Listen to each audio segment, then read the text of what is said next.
Fala galera, bom dia, boa tarde, boa noite, boa madrugada. Meu nome é Davi Fernando e vim trazer mais um vídeo aqui pro canal. No vídeo de hoje eu vim comentar o capítulo 12, o capítulo 13 e o capítulo 14. São muitas páginas, mas eu vim trazer aqui as coisas mais interessantes, vamos dizer assim. Tudo é interessante, mas como são muitas páginas, pra você ter noção, começa da 306 e vai a o vídeo de hoje. Da 306 até a 387 a página. Só pra você ter noção. Então são muitas páginas. E eu vim trazer algumas coisas, eu fiz uma colinha aqui, né? Pra gente falar os pontos principais, certo? E sem enrolação, já vamos começar. O capítulo 2 ele fala: Jesus realmente ressuscitou dos mortos? Ele cita uma frase de Gregory Habermas. Os céticos devem apresentar mais do que teorias alternativas à ressurreição. Precisam fornecer evidências do primeiro século que apoiem essas teorias. Então ele começa a dissertar, basicamente, dentro do capítulo, algumas teorias alternativas à ressurreição. Aí ele trata primeiro da teoria da alucinação, basicamente consiste em... O pessoal alucinou. O pessoal ficou doido, deu uma doida lá no pessoal, e o pessoal alucinou e pensou que Jesus Cristo ressuscitou. Talvez porque o pessoal se abalou, né? Se abalou, ficou muito triste e deu uma doida lá. E o pessoal alucinou. Só que pera, gente, não é uma, não é duas, não é três, não é quatro pessoas. São mais de 500. Lá você vê em 1 Coríntios. Paulo, ele fala sobre isso. Então, mais de 500 pessoas alucinou. Mais de 500. Não faz sentido, cara. Ele argumenta um pouco mais, tá? Mas só nessa parte já dá pra concluir. Uma coisa... Beleza, uma coisa é eu alucinar. Outra coisa são várias pessoas alucinar. O que causou isso? O que causou? Então, se você chegar, por exemplo... houve uma alucinação aqui e beleza. Alucinei, babá. A outra coisa é um cara ver a mesma coisa que eu vi e o outro, uma cidade. 500 pessoas virem, mais de 500 na verdade, virem a mesma coisa. Sabe? Descrever, tipo, Cristo ressuscitado. Todo mundo alucinou? Poxa, meu irmão. Tá doido. Então, ele argumenta um pouco mais e dá pra concluir que essa aqui não vai pra lá nem vai pra cá. Outra coisa. Temos 12 aparições. 12 aparições de Jesus Cristo. Primeiro, a Maria Madalena, em João 20, do 10 ao 18. Depois... Maria Madalena e outra Maria, Mateus 28, do 1 ao 10, Pedro e João, em 1 Coríntios, Pedro e João, 1 Coríntios 15, 5, e João, em João 20, do 1 ao 10, dois discípulos, Lucas 24, do 3 ao 35, 10 apóstolos, Lucas 24, do 36 ao 49, e João 20, do 19 ao 23, 11 apóstolos, João 20, do 24 ao 31, 7 apóstolos, João 21, todos os apóstolos, Mateus 28, do 16 ao 20, e Marcos 16, do 14 ao 18, 500 irmãos, 1 Coríntios 15, 6, Tiago, 1 Coríntios 15, 17, 12 apóstolos, Atos 1, 4 ao 8, e por último, Paulo, Atos 9, do 1 ao 9 e 1 Coríntios 15, versículo 8, tá? Aí depois tem a teoria do desmaio, do desfalecimento ou da morte aparente. Então, basicamente, resumidamente, vai falar que Jesus não morreu. Foi um desmaio ali na cruz e... Irmão, não faz sentido nenhum. Primeiro, ele levou uma lançada. Não dá, cara. Não dá. Só na lançada já dá para saber que não deu. Porque as técnicas romanas, principalmente as de crucificação, eram muito rígidas. Era para matar o cara. E a lança, eles só jogaram a lança porque... lembra que foi profetizado que não ia quebrar nenhum osso. E a quebra do osso, ele explica no livro, é para acelerar a morte. Mas basicamente, como Jesus já estava muito... Eu não lembro bem se ele estava aparentemente morto, alguma coisa assim, eles preferiram jogar a lança, tá? Então, perfurar, na verdade. Jogar não, perfurar, né? E medicinalmente, olha a palavra, a gente consegue saber que saiu... Olha a descrição. água e sangue. Então, pela medicina, a gente prova que realmente era para acontecer isso. Então, não tem jeito, cara. Desmaiou, como assim? E digamos que ele sobreviveu a tudo isso. Olha, perfurado é pra matar logo, que ele foi bem no pulmão, certo? Beleza? Pulmão, quem sabe perfurou até o coração. Beleza, digamos que não morreu. Meu irmão, aí quer dizer que Jesus foi ensanguentado, tudo. Ninguém viu. Ninguém viu. E outra coisa, Jesus, depois disso, ele voltou e não teve nenhuma aparência que, tipo, ele tinha desmaiado, que ele tinha fingido, sei lá, alguma coisa assim. Ele tava, tipo, normalzão. O cara foi pregado, deram... aquilo era... como é? Esqueci agora a palavrinha, mas aquele líquido que deram pra ele, amargo, certo?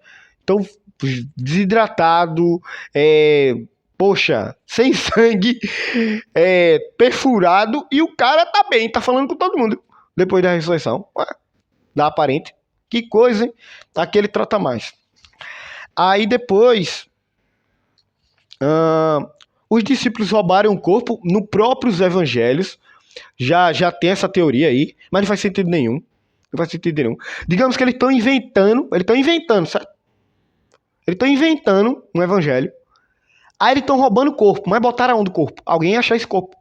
Uma hora ou outra ia achar. Uma hora ou outra vai achar. E se não achou, hoje era para existir esse corpo. Ou em algum lugar, ou algum arqueólogo ia achar esse corpo. Certo? Tem que ter. Aí a gente provaria que era falso mesmo o cristianismo, porque se Cristo não ressuscitou, é vã a nossa fé. Certo? Então não faz sentido nenhum roubar o corpo e... Aí ele sabe que o evangelho é falso, mas ele vai roubar para morrer depois. Que cara inteligente, não é dois não, é um bocado inteligente, hein? Imagina que eu tô inventando uma história que é falsa, que eu sei que foi eu que inventei. Aí eu corroboro pra minha própria história pra no final eu morrer bem feliz por ela. Caraca, que história, hein? Muito legal, muito bom mesmo. Morrer, ser torturado, tudo. Muito legal. Muito legalzinho. Um substituto assumiu o lugar de Jesus na cruz, né? O Alcorão vai falar basicamente vai falar sobre isso, né? Ele cita aqui o Alcorão, a Surata. Não faz sentido nenhum também, né? Porque, poxa, aí quer dizer que Maria é burra. Tinha 3 mulheres e um homem, né? Agora eu não vou lembrar. Um dos evangelhos fala que estava vendo Jesus, certo? A crucificação. Fora as demais pessoas. Ninguém sabe quem é Jesus, ninguém sabe. Eu não. Mas na Surata vai falar que parecia Jesus, alguma coisa assim, certo? Aí, mas mesmo assim não faz nenhum sentido, ele argumenta aqui. Poxa, alguém acha Jesus verdadeiro? Outra coisa, se não é o Jesus verdadeiro, cadê ele? Ele morreu, né? Certo? Se ele não ressuscitou, ele morreu. Cadê o osso dele? Tá em algum canto. Não achou, foi? Oxe. A fé dos discípulos levou à crença na ressurreição. E é isso, né? Também não faz nenhum sentido, cara. Como é que eles vão ter fé numa história que eles próprios inventaram? Faz sentido nenhum. Então é isso. Basicamente ele vai tratar sobre isso, mas eu não vou me ater muito não, tá? A gente vai pro próximo capítulo, senão vai ficar muito grande. Daí, capítulo 3 ele vai falar: quem é Jesus, ou melhor? Deus ou apenas um grande professor de moral? Aí ele cita Barry Leventhal. Eu acho que é assim, Leventhal. O pior surdo é aquele que não quer ouvir. E basicamente ele começa argumentando, isso é muito legal. Ele começa argumentando a história de Barry, essa frase, né, ele trouxe a frase do Barry. Barry é um grande, eu não sei se ele está vivo, mas ele é um grande professor, certo? Ele se converteu ao cristianismo, ele era judeu. Aí ele cita a frase, ou melhor, ele cita um discurso de Barry com um cristão, e Barry sendo judeu, basicamente ele só considera o Antigo Testamento. Aí ele cita, ele é falso, Jesus não ressuscitou, Jesus não é Deus, e é isso, é aquilo, e basicamente o cristão lá, ele traz o livro de Isaías, o profeta Isaías.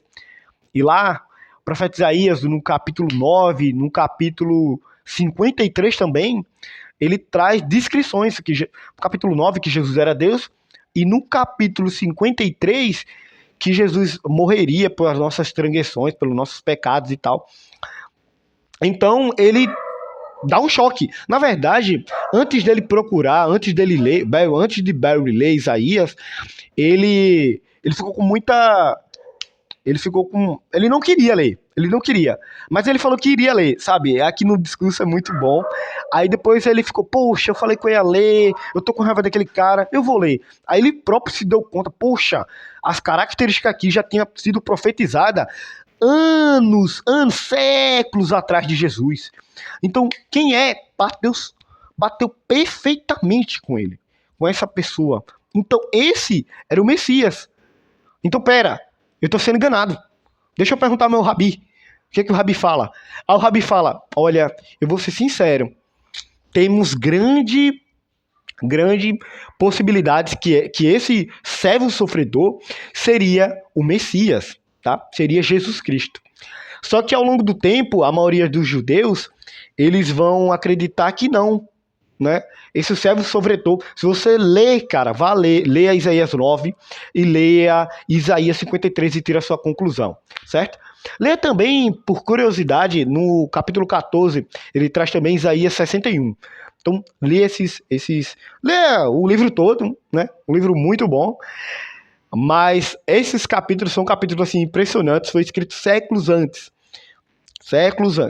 E aqui ele traz diversos argumentos. Por exemplo, acharam acho que é papiros, né? Os manuscritos, ou melhor, os manuscritos de Isaías. Cara, eu fiquei impressionado. Quando eu tava lendo, eu fiquei, oxi! Que é isso, meu irmão? 7 metros e 30 centímetros. 7 metros e 30 centímetros. Uau! Aí ele também, se eu não me engano, ele falou, pelo que eu lembro, que tipo assim, esse manuscrito, ele tinha muitas coisas, muitas coisas, tipo assim, eu não lembro muito bem como é que ele argumenta, mas tipo, tinha manuscritos mais antigos do que esse, certo? E ele era tipo assim, 95% igual ao que a gente tem. Foi basicamente isso que eu entendi. Ou era 95% igual ao manuscrito que foi achado. Só que esses 5% não era tipo erros doutrinários. Era só variações que não afetavam os erros doutrinários, certo? Então, interessantíssimo, massa, legal. Aí ele trata sobre o Isaías 53, certo? E é isso. Aí ele vai trazer basicamente, eu anotei aqui, a conexão do Antigo Testamento com o Novo Testamento. Mostrando que não é somente o Antigo Testamento, que ele é divinamente inspirado. O Novo Testamento também. E o Antigo Testamento já previa quem seria o Messias. Então, a gente tem passagens messiânicas e predição messiânica. Então, a gente tem, aqui tem, ó, a tabelinha. Eu vou narrar aqui para vocês. Gênesis 3,15, lá em Mateus 1,23. Gênesis 12, do 3 e 7, a gente tem Gálatas 3,16. Gênesis 49, 10, a gente tem a correlação com a tribo de Judá, certo? Aí ele cita aqui um pouco. Em Jeremias 23, do 5 ao 6, ele fala sobre filho de Davi, né?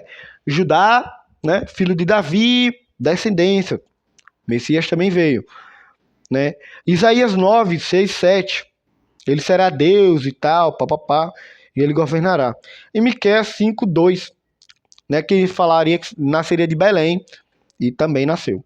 Então, quem pensa que somente o Novo Testamento fala de Jesus está errado.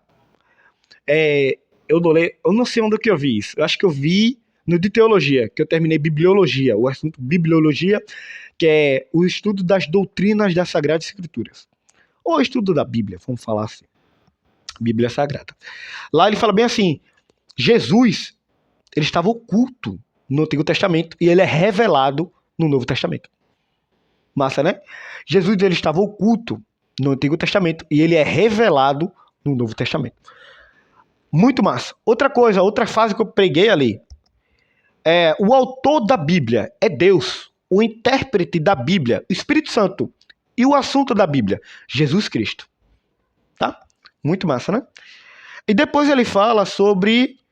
deixa eu ver se é agora que ele vai falar sobre isso. Jesus é Deus? Essa é uma grande pergunta, né? Porque, como a gente concluiu que Deus existe, então tem 3 religiões possíveis. Judaísmo, cristianismo e islamismo. Só que a gente vai concluir até o final do vídeo que o cristianismo é o verdadeiro.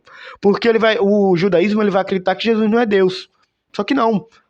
Nos evangelhos está muito claro que Jesus é Deus. Certo?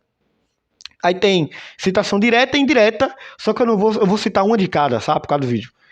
Então a citação direta, ele fala bem assim, para Caifás, deixa eu ver aqui, talvez, ele fala bem assim, talvez não é uma declaração jamais objetiva do que a resposta de Jesus à pergunta direta de Caifás.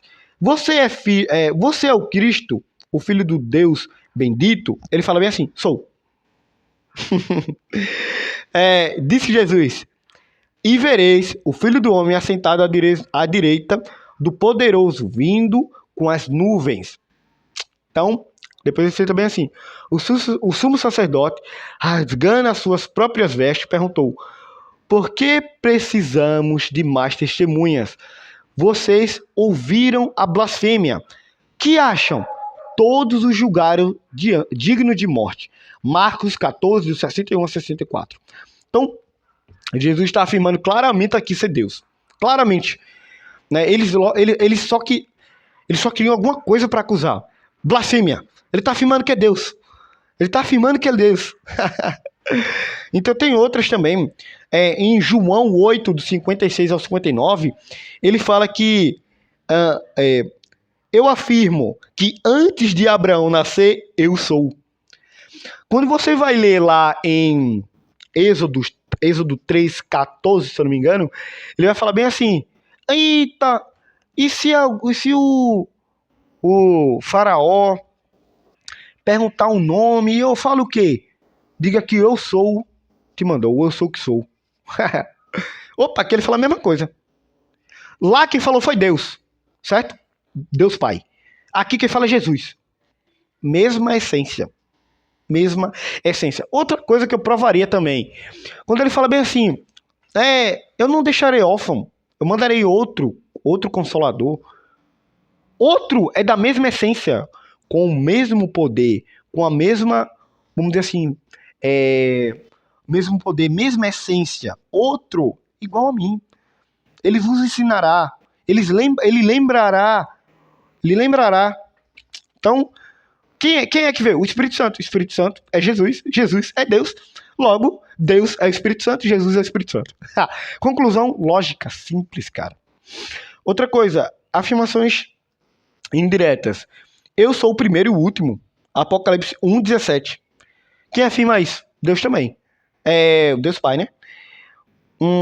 Na verdade, ele fala, eu sou o primeiro e o último. Eu acho que não lembro se tem uma afirmação de Deus Pai. Deus Pai. Não lembro se tem. Mas tipo assim, eu sou o bom pastor. Ele fala em João 10:11. Mas quando você vai ler Salmos 23, lá tá, o Senhor é o meu pastor. Nada me faltará. O Senhor, ali ele tá falando Deus Pai. E aqui ele tá falando que eu sou o bom pastor. Então, Jesus é Deus. Certo? Então dá pra correlacionar assim, gente.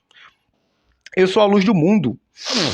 E o salmista fala, o Senhor é minha luz, em Salmos 23. Então sim, tem sim a referência de eu sou o primeiro e o último, lá em referência a Deus Pai, em Isaías 44:6. Então tem muitas declarações indiretas, certo? Muitas mesmo. E vamos para o capítulo 14. Outra coisa. Aqui, ó, não vai dar para ver. Mas aqui está Deus no Antigo Testamento, afirmação Jesus no Novo Testamento. Então, Deus no Antigo Testamento, Salmos 23:1, afirmação pastor, João 10:11. Isaías 44:6, primeiro e último, Apocalipse 1:17.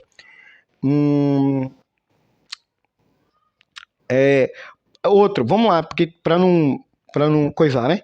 Salvador, lá, Deus no Antigo Testamento está em Isaías 43, 11, e no Novo está em João 4, 42, tá? Por exemplo. E vamos para o capítulo 14, né? A gente já passou aqui quase 60 páginas. Ou melhor, 30, né? Porque com a página, coisa, né? Basicamente 30. O que Jesus ensinou sobre a Bíblia, tá? A frase de Andy Stanley. O meu professor de ciência do ensino médio disse, certa vez, que a maior parte do Gênesis é falsa. Contudo, uma vez que o meu professor de ciência não ressuscitou dos mortos, para provar que era Deus, vou acreditar em Jesus em vez de acreditar nele. Muito bom, né? Muito bom, muito bom. Então, basicamente, aqui ele vai falar sobre o que Jesus ensinou sobre a Bíblia. A Bíblia é verdadeiramente a palavra de Deus? Tá. Jesus afirmava o que sobre o Novo Testamento? Jesus afirmava o que sobre o Antigo Testamento? Então, basicamente, ele vai tratar um pouco sobre isso. E aqui ele cita 7 tópicos. Ele cita primeiro, o Antigo Testamento possui autoridade divina, certo? Segundo, o Antigo Testamento é imperecível, não perece. O Antigo Testamento é infalível, não falha. O Antigo Testamento é isento de erro. O Antigo Testamento é historicamente confiável, a gente já viu. O Antigo Testamento é cientificamente preciso, a gente já viu também. E o Antigo Testamento possui supremacia definitiva. E aqui ele traz uma tabelona, meu irmão, ó, para ver como o estudo é louco mesmo. Ele traz de Gênesis até Crônicas na parte de Zacarias. E ele faz a confirmação com o texto do Novo Testamento. Aí, ele trata sobre outras coisas. Jesus, será que está errado? Será que Jesus está errado? E ele também fala, e o Novo Testamento? Será que o Novo Testamento está certo? Será que o Velho Testamento está certo? E aí? Então, quando a gente fala de texto, quando a gente está falando da Bíblia, a gente primeiramente vê o Antigo Testamento. Perceba que os judeus, eles são muito rígidos. Os escribas eram muito rígidos. Então, o Antigo Testamento é quase inevitável que sim. Beleza, o que está ali é para estar ali, porque a gente prova pelos cuidados que eles têm, certo? Pelos cuidados, pelos manuscritos, pelos escritos, as confirmações pelos pais da igreja. E o Novo Testamento? Né? E o Novo Testamento que veio depois? E aí? Depois de Jesus. E agora? Né? Gente, Jesus fala bem assim que eles vos lembrará a coisas que eu vos tinha dito. Basicamente, vamos parafrasear. Quem lembrará? O Espírito Santo lembrará das coisas que eu tenho dito. Né? Basicamente isso. Jesus tem dito. Ou seja, quem escreveu? Os apóstolos. Quem lembrou? O Espírito Santo. Se Deus ele não falha, e isso está escrito no Antigo Testamento e no Novo também, em diversos textos, Deus não falha, Deus não erra, Deus não mente, é contra a natureza dele. Ele não consegue, ele não consegue mentir, gente. É da natureza dele, ele não consegue. Por exemplo, a água, ela não vai deixar de se transformar, ela não vai transformar em outra coisa por ela mesma, ela não consegue. Ela não consegue. Deus não pode e não consegue. Não consegue. Pode e não consegue. Na verdade, se ele não pode, ele não consegue. Certo? Então, Deus ele não consegue mentir. Deus ele não consegue errar. Ele não consegue. É dele. Ou seja, se a inspiração da Bíblia, quem está inspirando os autores é o Espírito Santo, então a Bíblia ela não erra. Ela não erra. Nada. O ser humano erra. Eu erro. Né? Mas então é passível de erro, porque... Não. Aí que está a diferença. Porque o Espírito Santo faz com que aquelas pessoas não errem. Certo? Por quê? Porque vem dele a palavra. Vem dele. Não é eu que estou aconselhando meu amigo, não. É o Espírito Santo que não erra. Ou seja, se ele estivesse escrevendo algo errado, o Espírito Santo iria... Ei, tá escrevendo errado aí, meu irmão. Certo? Revelações. Paulo mesmo falou isso. Opa, isso aqui... Pedro também. Pedro fala, isso aqui não é engenhosidade inventada não, viu? Isso aqui é testemunho ocular, foi eu que vi, foi a gente que vimos. Só oriente. Paulo fala, isso aqui é revelação, gente. E quem tá revelando é Jesus Cristo. E Jesus Cristo não mente. Aí que dá o peso, cara. Pensa que o peso é totalmente nisso. Porque Jesus Cristo é o caminho, a verdade e a vida. Ele não mente. É contra a própria natureza dele. Ele não consegue fazer isso. Então a Bíblia é verdadeira. A Bíblia é verdadeira. Ah, mas parece que há contradição. Então tem alguns erros em você, certamente. Você não está vendo o contexto. Né? O contexto importa muito. Né? O contexto está sendo levado por pessoas, né? Eita, alguém me falou isso? É mesmo, né? Então realmente não sei o quê. Outra coisa, levar o versículo ao pé da letra, né? Isso tem a ver com o contexto, de certa forma. Né? Mas também, às vezes, não consigo tirar, de certa forma, pelo contexto, né? Algumas coisas. Por exemplo, de certa forma, o contexto, na verdade, ele vai me ajudar, sim. Só que, por exemplo, não... só há um bom. Só há um que é bom. O Pai, né? Basicamente isso. Só há um que é bom. Então Jesus não é bom. Não, gente. Ali ele está afirmando. Ele só está direcionando. Quem é bom? O Pai. Deus. Se Jesus é Deus, Jesus é bom. Entendeu? Ele só está afirmando. Ele só está coisando. Sabe quem é bom? Deus. Ele é Deus, então ele é bom. Entendeu? Ele só está falando sobre de onde vem a bondade. A bondade vem de Deus. Ele é Deus, então ele é bom. Ele só não afirmou diretamente. Tá? Então, pelo versículo você já tira. Eita, meu Deus do céu, Jesus não é bom não. Tá vendo? Jesus não é bom. Olha, ele tá afirmando que não é bom. Calma, onde é que ele disse isso? Ele só tá direcionando. Só há um que é bom. Quem é bom? Deus. Ele é Deus? Então ele é bom. Ele só não afirmou diretamente. Tá? Então, não dá para tirar uma conclusão direta no versículo. Veja o contexto, tá? Eu falei que o contexto ele não ajuda, mas na verdade o contexto é o que vai ajudar, tá? É o que vai ajudar sim. Só que assim, a gente também vai pela lógica, certo? É lógica. Deus não mente. Deus é a verdade. Deus é isso. Deus é bom. Aí beleza. Aí Jesus vem e afirma isso. Aí quer dizer que Jesus não é bom? Não. Peraí, deixa eu tentar entender. Ah, entendi. Certo? E outra coisa, eu vou trazer o argumento ele traz também outra tabelinha muito bom, de alguns pais da igreja e alguns concílios. Não dá pra ver direito, gente. Ó. Não dá. Mas aqui seria alguns pais da igreja, alguns concílios, citando ou indicando a autenticidade do Novo Testamento dos livros, certo? Basicamente, foram confirmar tudo lá para o quarto século. Aí ele confirma, mas por que demorou tanto? Aí ele trata sobre muitas coisas durante esse capítulo, sabe? Dúvidas, mas o cético pode perguntar isso. Aí ele vai lá e argumenta, certo? Aí a gente chega no argumento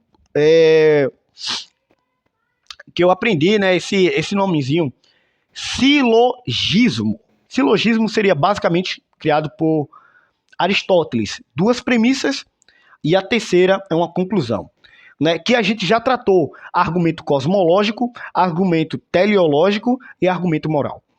Então ele fala bem assim, primeira premissa, Deus não pode errar. Fato, a gente vê isso em diversos textos da Bíblia. Né? Deus não pode errar. Segundo, que talvez seja mais complicada, a Bíblia é a palavra de Deus. Aí a gente vai confirmar isso. A gente vê isso em promessas, certo? Promessas, ou melhor, promessas que se cumpriram, profecias que se cumpriram, e hão de se cumprir algumas. Eu não sei se cumpriu todas, não lembro, mas muitas já se cumpriram. Essa aí é uma questão boa para eu confirmar, certo? Então, profecias que se cumpriram, profecia como, por exemplo, a de Isaías sobre o Messias, a característica da Bíblia. 40 autores, mais de 40 autores, pelo menos 40 autores, escrevendo em um período de aproximadamente 1.600 anos, em 3 continentes e em 3 línguas diferentes. Aí, eles se complementam. Que coisa, meu irmão. Com diferentes classes sociais, rico, pobre, não sei o quê. Então, parabéns, né? Poxa, se isso é mentira, tem algo de errado não tá certo. Alguma coisa tá errada, meu irmão. Alguma coisa tá errada. Aí a gente prova também com coisas fora da Bíblia, vamos dizer assim. Experiências espirituais que eu tenho. Pessoas sendo curadas. Visões. Que é isso, cara? Isso tá corroborando com a Bíblia, meu irmão. Com a Bíblia. Outra coisa, as pessoas no primeiro século, essas pessoas morrendo por uma história que é falsa, tudo isso e mais coisas corrobora para que a Bíblia seja a palavra de Deus, certo? E é isso, a gente acabou, tem mais coisas, mas eu acho que o próximo vídeo é o último, tá? O próximo vídeo vai ser o último. Corrigindo aí, né, a partir do contexto. Eu falei que talvez o contexto não seja tão importante, não sei como é que eu falei, mas o contexto é de extrema importância, é assim que a gente lê a Bíblia, certo? O contexto é de extrema importância, porque dependendo do livro, um capítulo pode ser literal, o outro capítulo pode ser não literal. Então o contexto sim é importante. Mas eu falo assim, no quesito de tipo, eu não consigo tirar uma conclusão direta lendo o versículo, sabe? Não consigo. Às vezes eu tenho que, eu tenho que ver o contexto histórico lá. Às vezes é isso. Vou ter que ver o contexto. Peraí, deixa eu estudar como é que era Jerusalém naquela época. Ah, era assim? Ah, então beleza. Agora eu entendi o que é que ele falou nesse versículo. Certo? Então é assim que a gente estuda. É assim que a gente entende a Bíblia. Essa é a forma correta. Certo? Então é isso. Curta, compartilhe, comente. Já deixa o like se eu gostei. Até o próximo vídeo. É nóis. Abraço. Valeu.